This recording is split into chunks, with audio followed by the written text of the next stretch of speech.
तो चलिएगा बिना देरी किए 31 सवाल को देखते हैं। सबसे पहला सवाल, इस वीडियो का सबसे पहला सवाल कह सकते हैं। क्या कहते हैं कि क्या बोल रहा है कि 2 - 1/3 मल्टीप्लीकेशन, या फिर देखो आप मल्टीप्लीकेशन का साइन नहीं है लेकिन उसका मतलब यही होता है कि वहां मल्टीप्लीकेशन है। फिर 2 - 2/5, फिर उसके बाद है कितना 2 - 5/7 और डॉट डॉट डॉट डॉट ऐसी सीरीज है ये। ठीक है, तो देखिए इस सवाल को कैसे करते हैं। सबसे पहले हम क्या करेंगे, इसको लिख लेते हैं 2 - 1/3। ठीक है, ब्रैकेट, उसके बाद 2 - 2/5, उसके बाद 2 - 5/7। देखिएगा आप इस सीरीज को देखें, अगर पहला टर्म देखें आप देखिएगा ये टर्म, ये सब जगह सेम है। ठीक है, सेम है ना, सब जगह सेम आ रहा है, आप ये नोटिस कर रहे होंगे अपनी सीरीज में। और dot dot dot dot 2 - 997 by कितना 999, ये है हमारे पास। कहता है कि इसकी वैल्यू क्या आएगी। ऑप्शन दिए हैं 4 आपको। देखिएगा जो फर्स्ट टर्म है सभी का वो सेम है, लेकिन जो सेकंड टर्म है ये वाला, देखिएगा ये वाला, यहाँ 3 है, यहाँ 5 है, यहाँ 7 है, और यहाँ फिर 9 आ जाएगा, फिर यहाँ 11 आ जाएगा, फिर यहाँ 13 आ जाएगा। तो 2 का डिफरेंस है। तो आप फर्स्ट टर्म को इसको सोल्व कर लेंगे, सोल्व कर लेंगे, आपसे आता ही है 3 दूनी 6 - 1 5/3। ठीक है, ये यहाँ गलती है, इसमें 3/5। ठीक है, तो इसमें देखिएगा, इसको मिटा देता हूं।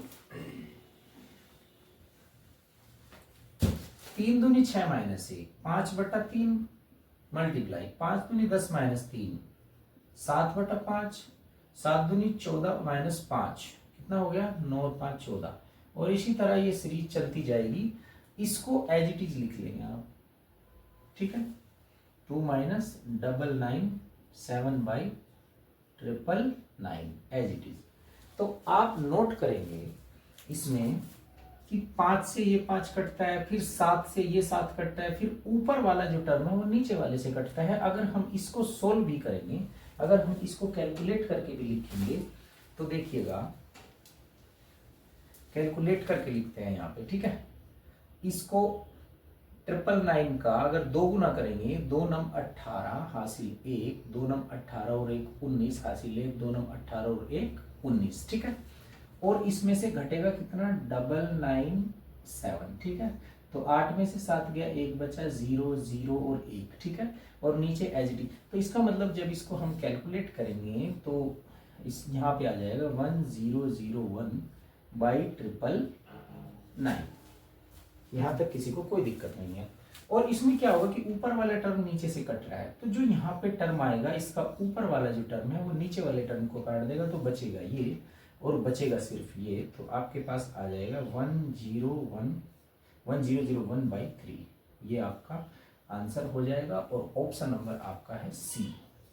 आप देख रहे हैं ऑप्शन नंबर सी में आंसर आपका, ये इसका कैलकुलेशन हुई।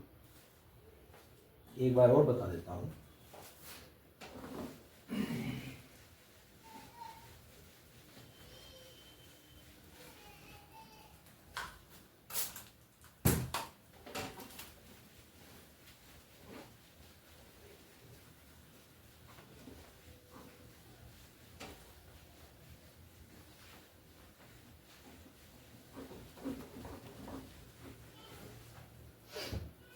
देखिएगा सवाल नंबर 31 में क्या कह रहा है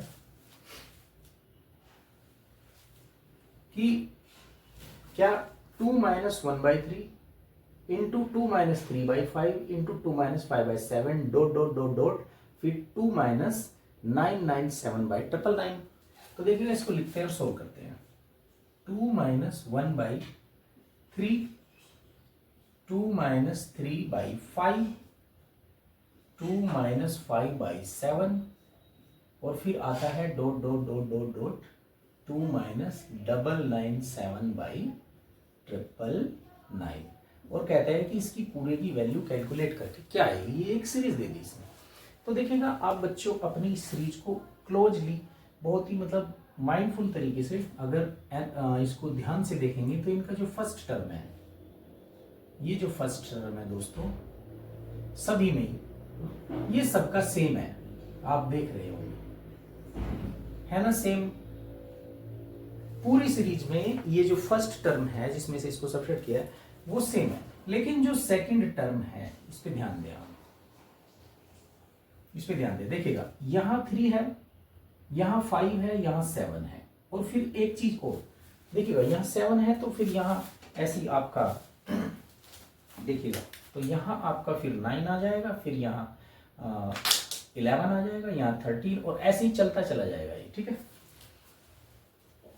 तो इस तरह से एक चीज नोट किया आपने, ये ठीक है, ये दूसरा ये 3 यहां ऊपर है, फिर ये 5 यहां, तो मतलब सीरीज में आप देख रहे हैं ना। तो अब इनके एक एक टर्म को आप कैलकुलेट करो, कैलकुलेट करते हैं। 3 दूनी 6 माइनस 1 5/3, ठीक है, मल्टीप्लाई 5 दूनी 10 माइनस 3 7/5, 7 दूनी 14 माइनस 5 9 भाई 14 में से 5 के 9 बचे, और dot dot dot dot dot, इसको जब कैलकुलेट करेंगे इस वाले को तो इसका 2 गुना करेंगे, 2 नम 18 हासिल 1, 2 नम 18 और 1 19 हासिल 1, 2 नम 18 और 1 19, ठीक है, ये आ गया। अब इसमें से 9 7 घटा देंगे, 8 में से 1 गया, 7 गया 1 बचा, और यहाँ 0 यहाँ 0 और यहाँ, तो यानी कि ये आ जाएगा 1001/999, सॉरी 999, ठीक है। कैलकुलेट करने के बाद ये आ जाएगा इसको। अब आप इस पैटर्न को ध्यान से देखेंगे तो इसमें क्या होगा कि 5 से 5 कटा, 7 से 7, ये कितना था 7 था, सॉरी यहाँ मिस्टेक हो गया, 7 है यहाँ पे आपका 7 है, ठीक है, क्योंकि देखो 7 दूनी 14 माइनस 5, तो 14 में से 5 गए 9 बचे, 9/7 आ रहा था ना, तो 7 से कटा 7, इसी तरह ये 9 यहां से कट जाएगा, फिर ऐसे ही जो यानी कि ऊपर का टर्म कटता जा रहा है, तो इससे ठीक पहले का जो टर्म आएगा इसका जो ऊपर का हिस्सा होगा वो नीचे वाले को काट देगा, और बचेगा सिर्फ आपके पास ये, और यहाँ पे सिर्फ बचेगा 3। तो आपका रिजल्ट आया, सबका मल्टीप्लीकेशन हो रहा है, तो 1001/3 ये आपका आंसर आ जाएगा, ऑप्शन नंबर सी, और टिक करके आप आगे निकल जाए। सवाल को देखें, समझे और फिर सोल्व कर दें, कोई बड़ी बात नहीं थी इसमें, सिर्फ सीधा आपका फ्रैक्शंस दिए हैं उनको कैलकुलेट करो, मल्टीप्लिकेशन कर दो, हो गया।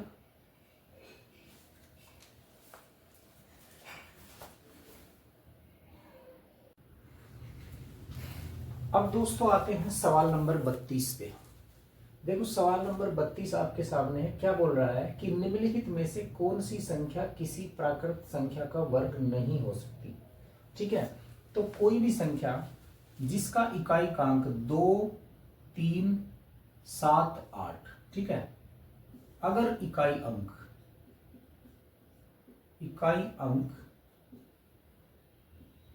इनमें से कोई है तो वो संख्या किसी भी प्राकृत संख्या का वर्ग नहीं हो सकती,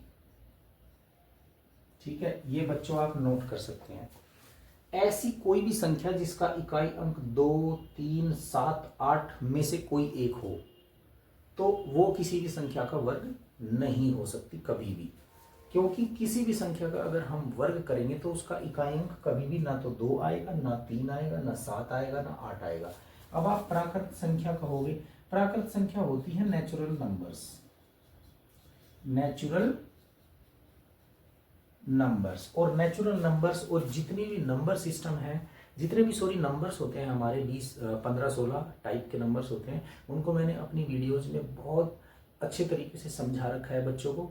तो अगर आप लोगों ने वो वीडियो नहीं देखी है तो जाके आप उन वीडियोस को वॉच करें और आपको पता लग जाएगा कि नेचुरल नंबर कौन सी होती है, और ओड नंबर्स कौन से होते हैं, इवन नंबर कौन से होते हैं, और आपके कंपोजिट नंबर कौन से होते हैं, रियल नंबर कौन से होते हैं, और आपके बहुत सारे नंबर्स हैं जिनका मैं नाम भी लूँगा तो काफ़ी टाइम लगेगा। नेचुरल नंबर्स मैं वैसे ही बता देता हूँ आपको, 1 2 3 4 5 6 अप टू इन्फिनिटी तक अगर आप लिखेंगे तो एक से शुरुआत होती है नेचुरल नंबर्स या प्राकृत संख्याओं की और अनंत तक चलती है, ठीक है। इन्हें नेचुरल नंबर्स बोलते हैं। अगर मैं इस प्राकृत को भी यहाँ से हटा दूं तो संख्या भी काम कर देगा, यानी कि किसी भी संख्या का अगर इकाई का अंक 2 3 7 8 हो तो किसी भी संख्या का वर्ग नहीं हो सकता। आप चाहे करके देख लेना। अगर मान लीजिए आप 18 का अगर वर्ग करेंगे तो 324 आएगा, ठीक है। 17 का वर्ग करेंगे तो 289 आएगा, ठीक है। 15 का वर्ग करेंगे तो 225 आएगा। क्या इकाई अंक नोटिस करो आप इनका, ठीक है। अगर आप 31 का स्क्वायर करेंगे तो 961 आएगा, ठीक है। तो क्या किसी का भी इकाई अंक आया? इनमें से कोई नहीं आया ना, तो ऐसी कोई भी संख्या, अब आप अपने ऑप्शंस चेक कर लेंगे, ठीक है। ऑप्शन नंबर डी आपका, ऑप्शन नंबर डी देखो आपका, डी में इकाई अंक 2 है, तो ऑप्शन नंबर डी आपका आंसर है, ठीक है। ये आपका आंसर है, आप नोटिस कर सकते हैं, क्योंकि उसमें इकाई अंक 2 दिया है और 2 किसी भी संख्या के वर्ग में नहीं आता है, ठीक है। चलिए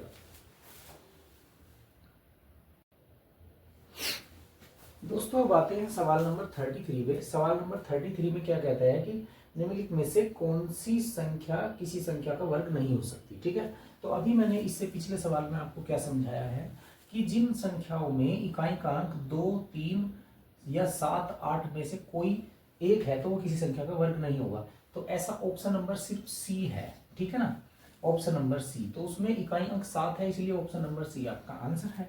सीधी सी बात है, समझ रहे हो ना आप। चलिए अब नेक्स्ट सवाल पे चलते हैं। दोस्तों अब आते हैं सवाल नंबर 34 पे। सवाल नंबर 34 बहुत इंपॉर्टेंट सवाल है, ठीक है। देखिएगा क्या कहते हैं कि 4 की पावर 11 गुणा 7 की पावर 5 और गुणा 11 की पावर 3 के अभाज्य गुणनखंड कुल कितने हैं। देखिएगा दोस्तों इस सवाल को, तो अभाज्य गुणनखंड समझ लो पहले आप। अभाज्य गुणनखंड, ठीक है। अभाज्य गुणनखंड मतलब प्राइम फैक्टर्स, ठीक है ना, प्राइम फैक्टर्स यानी कि प्राइम नंबर्स, यानी कि अभाज्य संख्याएं, ठीक है। अभाज्य संख्याएं आपकी क्या होती है, 2 3 5 7 11 13, ये होती है आपकी अभाज्य संख्याएं, ठीक है। तो इसमें अभाज्य संख्याओं के गुणनखंड करने हैं और गुणनखंड करके उनकी संख्या बतानी है कितनी है। तो देखिएगा दोस्तों सवाल को लिख लेते हैं। 4 की पावर 11 गुना 7 की पावर 5 गुना 11 की पावर 3। तो ये जो 4 है ना, इसको लिखो आप 2 की पावर 2 और इसकी पावर 11 और 7 को एज इट इज और गुना 11 की पावर 3, ठीक है। अब फिर लिखो इस 2 की गुणा इसमें हो जाएगी 11 में, तो 2 की पावर आ जाएगी 22 और गुना 7 की पावर 5 और गुना 11 की पावर 3। तो देखो ये तीनों प्राइम फैक्टर है, मतलब प्राइम फैक्टर मतलब अभाज्य गुणनखंड है ना इसके। तो इनकी ये जो पावर्स हैं ये इनकी संख्याएं तो हैं, इनको ऐड कर दो। 22 और 5 27 और 3 30, तो 30 आपका आंसर है, ऑप्शन नंबर सी। ये इसका सॉल्यूशन हो जाएगा। आई होप कि सवाल आपकी समझ में आया होगा, इंपॉर्टेंट सवाल है।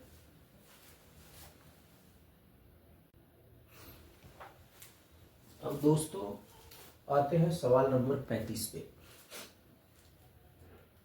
सवाल नंबर 35 को देखो आप, इंपॉर्टेंट सवाल है। देखिए बच्चों, कहता है कि a बराबर 18 तथा b बराबर 5, तो a square plus A B plus B square बटा a की 3 माइनस b की 3 का मान क्या होगा। तो देखिएगा मेरे भाई, इस सवाल को करने के दो तरीके हैं। मैं फर्स्ट तरीका बता देता हूं। आपके पास a square plus A B और प्लस बी स्क्वायर है, ठीक है। और नीचे दिया है आपको a to the power 3 minus b to the power 3। इस फॉर्मूले को आप ओपन करो, A square plus A B plus B square, और इसको अगर आप ओपन करोगे इस वाले फॉर्मूले को, देखिएगा ये किसके बराबर होता है, ए माइनस बी, ठीक है। और अंदर जस्ट ए मिनट, इसको थोड़ा सा क्लियर कर देता हूं।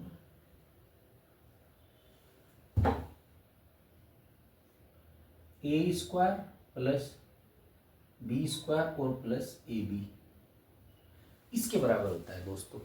तो देखो ये जो ऊपर वाला पोर्शन है पूरा का पूरा इससे कट जाएगा। तो आपके पास बचेगा सिर्फ 1/a माइनस बी, ठीक है। तो आप इसको क्या करोगे कि अब वैल्यू रख देंगे आप, a का वैल्यू 18 और b का वैल्यू 5 दिया है आपको, 18 माइनस 5, तो अब यहां लिख लो। तो कितना रिजल्ट आ गया यहां लिख देते हैं, कोई बात नहीं, 1/13।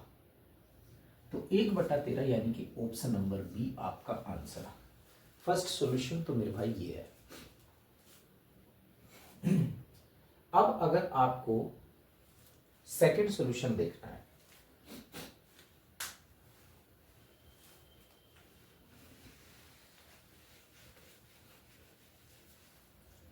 अब देखिएगा दोस्तों second solution, second method. Second method वो बच्चे करेंगे जो बिल्कुल सीधे तरीके से चलते हैं।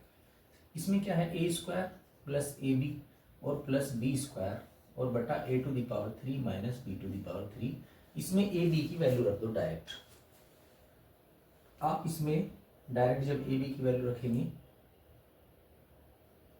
18 का स्क्वायर प्लस 18 गुना 5 और प्लस 5 का स्क्वायर और बटा 18 का 3 और माइनस 5 का 3, ठीक है।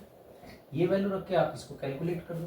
कैलकुलेट क्या हम कैलकुलेट नहीं कर सकते, देखिएगा 18 का स्क्वायर 324, ठीक है, और प्लस 18 पंजे 90 और प्लस 5 पंजे 25, ये हो गया। उसके बाद 18 की पावर 3, तो 18 का क्यूब निकाल लें आप।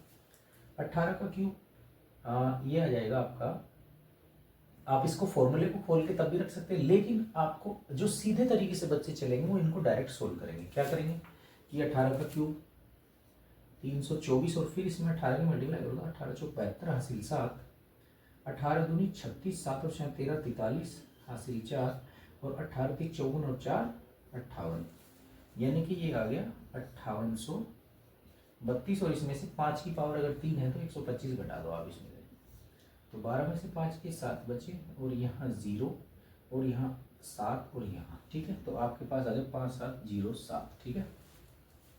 ये आ गया आपके पास, सीधी सी बात है। तो जो बच्चे ऐसे चलेंगे सीधे तरीके से, तो देखो कितनी कैलकुलेशन बढ़ गई, ठीक है। आप इनको जोड़ देंगे, कितना आ जाएगा 25 यानी कि 49, 349 और 90 हो गया, ये नीचे 9 और 13 और 4 439, ठीक है।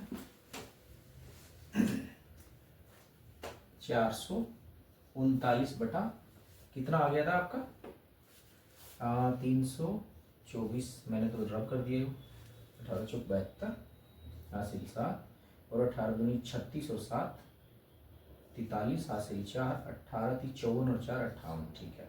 और इसमें से कितना घटाया था 125, यानी कि 12 में से 5 के 7 बचे 0 और ये 7, ये ठीक है 5707 ये आया था। देखिएगा दोस्तों, तो आप इसको देखिएगा 9 और 13, 13 निम्मा 117, 13 से अगर इसे काटेंगे तो ये पूरा पूरा इसको काट देगा, यानी कि 1/13 आ जाएगा आंसर, ठीक है। और अगर आप सोचेंगे सर आपने डायरेक्ट कैसे काट दिया, आप डिवाइड करके देख लो। डिवाइड करेंगे आप 439 इसमें से घटा लो, ये डिवाइड ही कर रहा हूँ मैं, 7 में से 17 में से 9 गए 8 बचे और यहाँ आ गया कितना 9 में से 3 गए 6 बचे और 6 में से 4 गए 2 और ये, और फिर इसमें इसका 3 गुना चला दो, 3 नम कितना 17, यानी कि जो भी है इसको कैलकुलेट करके कट के 1/13 आ जाएगा, ठीक है। तो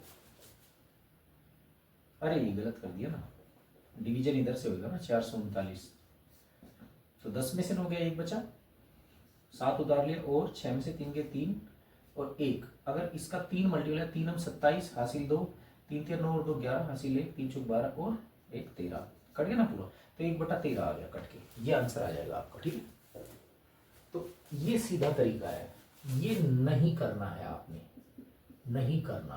क्यों? क्योंकि टाइम कंज्यूमिंग है, टाइम कंज्यूमिंग है। ठीक है, जिन बच्चों को अगर ये फॉर्मूला याद नहीं होगा तो वो तो ऐसे ही करेंगे इसको, सीधी सी बात है, जिसमें इतना कैलकुलेशन बढ़ जाएगा कि आप 10 सेकंड के सवाल को 1 मिनट में पूरा करेंगे, बल्कि 1.5 मिनट में। तो ये चीजें नहीं करनी है आपको, टेक्निकल चीजें सीखनी है अगर आपको एग्जाम क्लियर करने हैं तो देखिएगा नेक्स्ट सवाल पे चलते हैं। अब दोस्तों आते हैं सवाल नंबर 36 पे। देखिएगा सवाल नंबर 36, देखिएगा मेरे भाई क्या बोल रहा है सवाल में। यदि x बटा वाई बराबर 4/3 तो 3x प्लस 2y बटा 3x माइनस 2y का मान क्या होगा। देखिएगा आपके पास दिया है आपको x बटा वाई बराबर 4/3, जैसा कि आप देख रहे हैं, और आपसे पूछ रहा है कि 3x प्लस 2y बटा 3x माइनस 2y की वैल्यू बताओ। तो देखिएगा यहाँ से x बराबर 4 और y बराबर 3 इस आइडेंटिटी में रख दो, इस वाली में। ठीक है, रखते हैं वही। देखिएगा 3x की वैल्यू कितनी है, 3 गुना 4 माइनस 2, सॉरी प्लस है ऊपर, 2 गुना y की वैल्यू है कितनी 3, तो 3 गुना 4 और माइनस 2 गुना 3। ठीक है, अब इसको सोल्व कर देंगे, 3 चौक 12 और प्लस 2 3 6 बटा 3 चौक 12 माइनस 6 यानी कि 6, यानी कि 18/6, 6 3 18 यानी कि 3 आ गया। तो ऑप्शन नंबर बी, आपका ऑप्शन नंबर है बी। ये इतना सा इसका आसान सा सॉल्यूशन था, करवाना जरूरी है। ठीक है,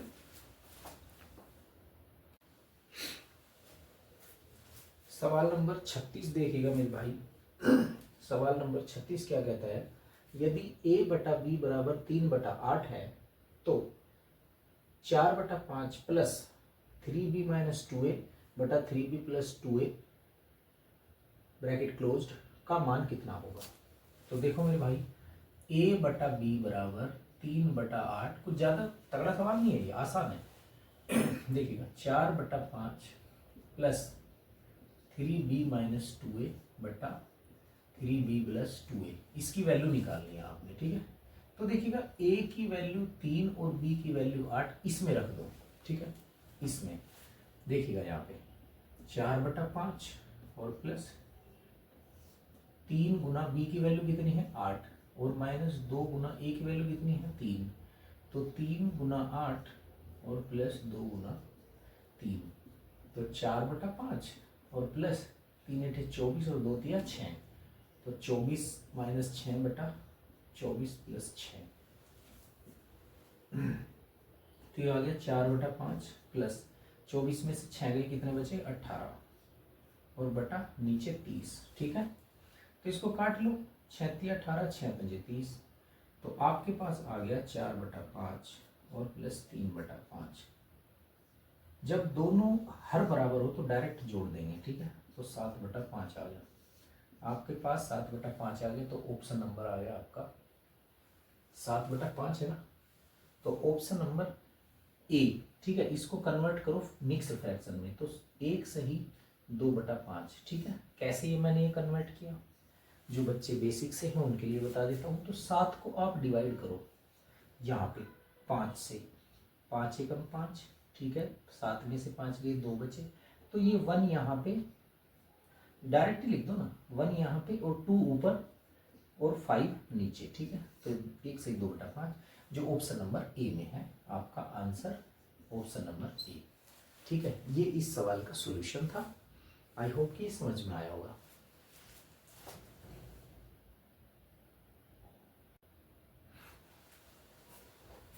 देखो मेरे भाई, अब सवाल नंबर 38 पे आते हैं। बहुत इंपॉर्टेंट सवाल है। सवाल नंबर 38 क्या कहता है, दो 3 अंकों की संख्याओं स्टार स्टार 4 तथा स्टार स्टार 7 का गुणनफल निम्नलिखित में से कौन सा हो सकता है?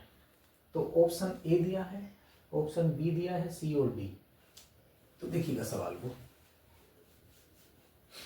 स्टार स्टार 4 इनका मल्टीप्लिकेशन किसके साथ? स्टार स्टार 7 के साथ। ठीक है, कहता है कि क्या रिजल्ट आएगा या ऑप्शन में से कौन सा आंसर हो सकता है। तो देखिएगा ये भी एक 3 अंकीय संख्या है। इसमें कितने अंक हैं? इस संख्या में 3। इस संख्या में कितने अंक हैं? इसमें भी 3 हैं। देखिएगा आप सब बच्चों को सबको पता होगा कि अगर 3 अंकों की संख्याओं का गुणा करेंगे आपस में तो या तो रिजल्ट में 6 अंक होंगे या फिर 5 अंक होंगे। तो यहां पे क्या, या तो 6 अंक होंगे या फिर 5 अंक होंगे। ठीक है, यही तो हो सकता है, 7 नहीं हो सकते। ठीक है, यानी कि या तो 5 होंगे या तो 6 होंगे या 5 होंगे। अंकों की संख्या जो इन 3 अंकों की संख्याओं का गुणा करेंगे या तो इसमें अंक होंगे रिजल्ट में 6 या 5, इनके अलावा और कुछ नहीं हो सकते। तो देखिएगा आप क्या काम करेंगे, इनके जो इकाई अंक है इनकी भी मल्टीप्लाई कर देंगे और इकाई अंक निकालेंगे सिर्फ। तो 4 सते 28, तो 8 आ गया इकाई अंक। अब देखो ऑप्शन नंबर ए चेक करेंगे। ऑप्शन नंबर ए में अंकों की संख्या कितनी है? 1 2 3 4 5 6 7, 7 है। तो ये ऑप्शन नंबर नहीं हो सकता क्योंकि अंकों की संख्या या तो 6 हो या 5 हो, और इसमें कितने हैं? 7 है, इस वजह से ये ऑप्शन नहीं हो सकता। अब ऑप्शन नंबर बी चेक करेंगे। ऑप्शन नंबर बी में अंकों की संख्या 2 2 4 2 6, 6 अंक है उसमें। ठीक है, उसमें अंकों की संख्या कितनी है? 6, और इकाई अंक कितना है? 8। तो दोनों कंडीशन फुलफिल हो गई, तो सीधी सी बात है ऑप्शन नंबर 20 का आंसर होना चाहिए।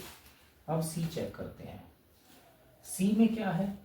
4 अंक है, सी भी नहीं हो सकता। अंकों की संख्या भी कम है, अंकों की संख्या 4 ही है, उसमें 4 ही दिए हैं ना। उसके बाद option number D, none of these, तो ये तो हो ही नहीं सकता क्योंकि ऑप्शन नंबर बी मिल गया, उसकी अंकों की संख्या भी मिल गई और उसमें इकाई अंक 8 भी मिल गया। ठीक है, इस हिसाब से ऑप्शन नंबर बी आपका सही है। इसमें गलती क्या हो सकती है आपसे, किस वजह से ये क्वेश्चन इंपॉर्टेंट है, समझिएगा जरा। बच्चे क्या करेंगे कि जो ये 4 है, ये 4 इस 7 के साथ मल्टीप्लाई करेंगे और यहाँ इकाई अंक ना निकाल के ऐसे लिख देंगे 28। तो इसके शुरू के 2 अंक मिल गए भाई। अब बच्चा सोचेगा कि यार मैक्सिमम से मैक्सिमम अंक मिले तो काम आसान हो जाएगा। ठीक है, लेकिन ये 4 सते 28 आपने कर तो दिया, आपको सिर्फ इकाई अंक ही निकालना है, आप इसका दाहिकांक नहीं निकाल सकते। समझ रहे हो ना मेरी बात, वो गलत है। तो 28 लिखेगा, 28 मैच करेगा ऑप्शन नंबर ए, लेकिन ऑप्शन नंबर ए में अंकों की संख्या 7 है तो ऑप्शन नंबर ए भी काटेगा वो। ठीक है, फिर ऑप्शन नंबर बी चेक करेगा, वहां तो 18 है, ऑप्शन नंबर बी तो आंसर हो ही नहीं सकता क्योंकि उसमें तो लास्ट में 28 है ही नहीं, जबकि हमें सिर्फ इकाई अंक से ही मतलब होना चाहिए। तो 28 देखेगा, उसमें 28 नहीं है, बी को भी छोड़ देगा, सी में 4 अंक है, सी को भी छोड़ देगा, डी पे टिक करेगा वो कि इनमें से कोई नहीं। ठीक है, तो फिर आप गलती क्या करेंगे? डी पे टिक करेंगे, जो कि बिल्कुल एब्सोल्युटली गलत है। समझ ना मेरी बात। तो आपको सिर्फ इकाई अंक निकालना है। ठीक है, इकाई अंक से मतलब है, हमें इस 28 से मतलब नहीं है। आई होप कि ये सवाल आपकी समझ में आया होगा, मोस्ट इंपोर्टेंट सवाल है एग्जाम पर्पज से। चलिएगा नेक्स्ट सवाल पे चलते हैं।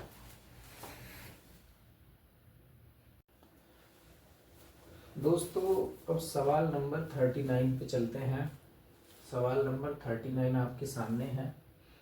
क्या कहता है कि किसी प्राकृत संख्या n के लिए व्यंजक 1/1.2, ये दशमलव नहीं है, गुणा है, ये 1/1.2 plus 1/2.3 plus 1/3.4 plus dot dot ये। तो इसको पढ़ने में आप ऐसे पढ़ सकते हैं कि 1/1 इंटू 2 इंटू बोलेंगे इसको, 1/2 इंटू 3 और 1/3 इंटू 4।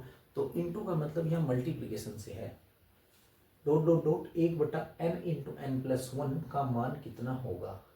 ऑप्शन नंबर ए है सदैव 1, ऑप्शन नंबर बी सदैव 1 से बड़ा, ऑप्शन नंबर सी सदैव एक से छोटा, और डी ऑप्शन निश्चित नहीं किया जा सकता। तो देखो सवाल को देखो आप, 1/1 into 2 plus 1/2 into 3 plus 1/3 into 4 और plus dot dot dot dot dot 1/n और n+1। ठीक है, तो इसका मान बताना है क्या होगा। ठीक है, सबसे पहले मैं आपको एक चीज समझा दूं, ये जो डॉट दिया है, ये जो इसको पढ़ते हैं इनटू, और इनटू का मतलब होता है मल्टीप्लीकेशन, यानी कि इसकी जगह हम क्या लगाएं, क्रॉस या फिर मल्टीप्लीकेशन यानी कि गुणा का निशान। ठीक है, ये छोटी सी बात मेरे को बताना आपको जरूरी था। अब इसको मैं दूसरी फॉर्म में लिख देता हूं ताकि आपकी समझ में आए। 1/1 गुणा 2 जमा 1/2 गुणा 3 जमा 1/3 गुणा 4 और plus dot dot dot dot 1/n और गुणा n+1। ठीक है, क्या मैं इसे ऐसे नहीं लिख सकता? आप मुझे बताओ, क्या मैं इसे ऐसे नहीं लिख सकता? जब मैंने बताया इस डॉट का मतलब इंटू है, इंटू का मतलब मल्टीप्लिकेशन है। ठीक है, ये भी एक नई चीज है आप लोगों के लिए, इसको भी आप समझें। तो अब मैं इसको लिख दूंगा 1/गुणा करो 2 प्लस 1/6 प्लस 1/12 और plus dot dot dot dot ऐसे ही बढ़ता चला जाएगा 1/n और n+1। ठीक है, ये लिख दिया हमने। देखिएगा दोस्तों, 1 के बटे में जितनी बड़ी से बड़ी संख्या होगी तो जो रिजल्ट आएगा वो छोटा आएगा। 1 को अगर मैं 5 से भाग करूं तो 0.2 आएगा। ठीक है, 1 को अगर मैं 2 से भाग करूं तो 0.5 आएगा। बड़ा कौन सा है? बड़ा ये है। ठीक है, तो जितनी छोटी संख्या नीचे, यानी कि 1 को जितनी छोटी संख्या से भाग करेंगे उतनी ही बड़ी वैल्यू आएगी। लेकिन आप ध्यान दे रहे होंगे, यहाँ 2 है, यहाँ 6 है, यहाँ 12 है, और ऐसे ही बढ़ता बढ़ता जा रहा है। यहाँ 12 आएगा, ठीक है, और यहाँ फिर कितना 2 और ये फिर 3 12, इसी तरह 18 फिर और बढ़ के आएगा। ठीक है, सीरीज एक अलग टाइप के, यानी कि ये जो नीचे वाला जो नंबर्स है ये बढ़ता जा रहा है, बढ़ता क्रम। ठीक है, अब 2 से भी अगर 1 को डिवाइड करेंगे तो भी वैल्यू 1 से छोटी ही आएगी। ठीक है, और 1 को जितनी ज्यादा बड़ी संख्या से डिवाइड करेंगे उतनी ही वैल्यू कम आएगी, उतना ही मान कम आएगा निकल के। तो सीधी सी बात है, हमेशा 1 से कम ही वैल्यू आएगी। ठीक है, इसकी भी 1 से कम ही वैल्यू आएगी। तो जितनी ज्यादा बड़ी संख्या से डिवाइड करते चले जाएंगे उतनी ही वैल्यू कम होती चली जाएगी, रहेगी 1 से कम ही। ठीक है, तो आप ये देखो कि 1 को 2 से डिवाइड किया, ये छोटी से छोटी संख्या है, अगर 1 को 1 से डिवाइड करेंगे तो 1 ही आ जाएगा, लेकिन 2 से तो बढ़ रहे हैं ना आगे। प्राकृत संख्या की बात करिए, इसमें ध्यान रखना, किसी प्राकृत संख्या n के लिए। ठीक है, और n नीचे दिया है आपको n, तो प्राकृत संख्याएं ही लेनी है, उसके अलावा कोई और नहीं लेना। और प्राकृत संख्या यानी कि नेचुरल नंबर, यानी कि 1 से स्टार्ट होती है, यानी कि 1 2 3 4 5 6 7 अप टू इन्फिनिटी तक, तो ये प्राकृत संख्या होती है। तो सबसे पहली प्राकृत संख्या 1 है, उसके बाद 2 है, 1 से डिवाइड करेंगे तो 1 ही आ जाएगा, 2 से डिवाइड किया, फिर 6 से, फिर 12 से, फिर 18 से, फिर 24 से, फिर ऐसे ही बढ़ता चला जाएगा। तो वैल्यू 1 से कम ही रहनी है हमेशा, यानी कि ये सबसे बड़ी वैल्यू है। अब ये सबसे बड़ी वैल्यू है तो ये भी 1 से छोटी है, 1 से छोटी, और ये तो और भी छोटी है, फिर और छोटी, फिर और छोटी, फिर और छोटी, फिर और छोटी, मतलब छोटी से छोटी छोटी छोटी वैल्यू जुड़ के भी सबको भी ऐड कर देंगे ना, इन सब वैल्यूज को, तब भी ये 1 के बराबर नहीं आएगी। ठीक है, 1 के बराबर नहीं आएगी। ठीक है, आप बस नॉर्मल सा एक छोटा सा एग्जांपल ये करके देख लेना, इनको आप जोड़ के देखना, ये 1 से कम ही आएगी। तो 1 के बराबर नहीं आएगी, हमेशा 1 से छोटी आएगी। तो ऑप्शन हमेशा आपका ये रहेगा कि 1 से छोटा। तो जो ऑप्शन में सदैव 1 से छोटा लिखा है, यानी कि ऑप्शन नंबर सी यही आपका आंसर है। इसकी वैल्यू हमेशा इस पूरे की सदैव 1 से छोटी रहेगी। ठीक है, इसका कोई सॉल्यूशन नहीं करना, बस समझना है ये, और आपको बस पता होना चाहिए कि 1 को 1 से ही डिवाइड करेंगे तब भी वैल्यू 1 के बराबर आएगी। ठीक है, लेकिन यहाँ तो 2 से डिवाइड कर रखा है तो 1 से छोटी वैल्यू आएगी, और जितनी ज्यादा बड़ी संख्या से 1 को डिवाइड करेंगे उतनी ही छोटी वैल्यू आती चली जाएगी 1 से। ठीक है, ये छोटी, ये फिर और उससे छोटी, फिर ये और उससे छोटी, फिर ये और उससे छोटी, और छोटी, और छोटी, और छोटी, और छोटी, और छोटी, मतलब नाममात्र की लास्ट की वैल्यू बिल्कुल नाममात्र की होगी, और इन सबको भी जोड़ने के बाद पूरा 1 भी नहीं बनेगा। अगर इन सबको जोड़ देंगे तब भी ये 1 के बराबर नहीं आएंगी, नहीं आएंगी 1 के बराबर, 1 से छोटी ही रहेगी। ठीक है, तो इसीलिए सदैव 1 से छोटी वैल्यू वाला ऑप्शन आपका आंसर है। ठीक है, क्लियर है, ये इसका सॉल्यूशन है। आई होप कि सवाल समझ में आया होगा, इंपॉर्टेंट सवाल है, बिल्कुल अलग टाइप का, बिल्कुल अलग टाइप का।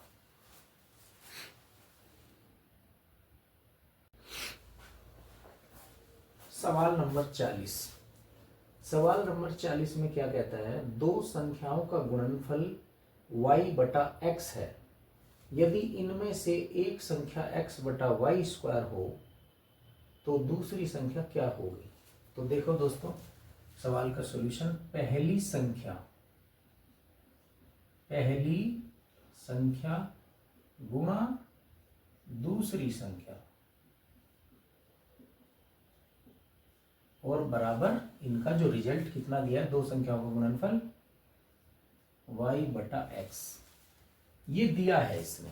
ठीक है, पहली संख्या की गुणा और दूसरी संख्या की अगर गुणा करें तो गुणनफल कितना आता है, y बटा x आता है, वो दिया है इसने ऊपर, देखिएगा आप वहां पे। तो पहली संख्या क्या है, यदि इनमें से एक संख्या पहली संख्या वही मान लो x बटा वाई स्क्वायर, इनमें से एक दे रखी है, कोई भी ले लो, x बटा वाई स्क्वायर गुणा ये दूसरी संख्या निकालनी है आपको, कौन सी, दूसरी संख्या बराबर y बटा x। ठीक है, अब ये दूसरी संख्या निकालनी है तो इस हिस्से को उधर ले जाओ। ठीक है, दूसरी संख्या बराबर y बटा x, तो जब इसको इधर ले जाएंगे तो जो ऊपर वाला हिस्सा है x वो तो आ जाएगा नीचे, और जो नीचे वाला हिस्सा है वो आ जाएगा ऊपर। देखो, इसका उल्टा मैंने इधर लिख दिया और बीच में मल्टीप्लिकेशन का साइन आ जाएगा। ठीक है, तो इन दोनों की गुणा करेंगे तो कितना आ जाएगा, y की पावर 3 और बटा कितना, x की इसमें गुणा करेंगे तो यहाँ x स्क्वायर, तो y की पावर 3 और बटा x स्क्वायर, यानी कि आप ऑप्शन नंबर ए में देख सकते हैं अपना आंसर। ठीक है, इस सवाल को ऐसे आप सोल्व कर सकते हैं। जब कोई चीज लेफ्ट से राइट जाएगी तो अगर वो गुणा में है तो बटे में जाएगी, और अगर बटे में है तो गुणा में जाएगी, यानी कि ऊपर का हिस्सा नीचे और नीचे का हिस्सा ऊपर, जब इस सिचुएशन में हो। देखिएगा, ये चीज समझिए आप, मैंने ये लिखा है कि x बटा वाई स्क्वायर, तो ये तो नीचे चला गया, ठीक है, और ये चला गया ऊपर। ठीक है, इस तरह से आई होप कि ये सवाल आपकी समझ में आया होगा। ठीक है, तो दोस्तों इसी के साथ मैं आज का सेशन समाप्त करता हूँ। अगली वीडियो में मैं कुछ और नए सवाल लेके आऊँगा जो बहुत ही इम्पोर्टेंट सवाल होंगे। और दोस्तों, अगर आपको वीडियोस में जो सवाल लिए गए हैं उनका सलूशन अच्छा लगता है तो आप वीडियो को लाइक करें, चैनल को सब्सक्राइब भी करें और अपने और फ्रेंड्स के साथ वीडियो को शेयर भी करें ताकि वो भी देख सके। तो इसी के साथ मैं आज की क्लास समाप्त करता हूँ। जय हिंद दोस्तों।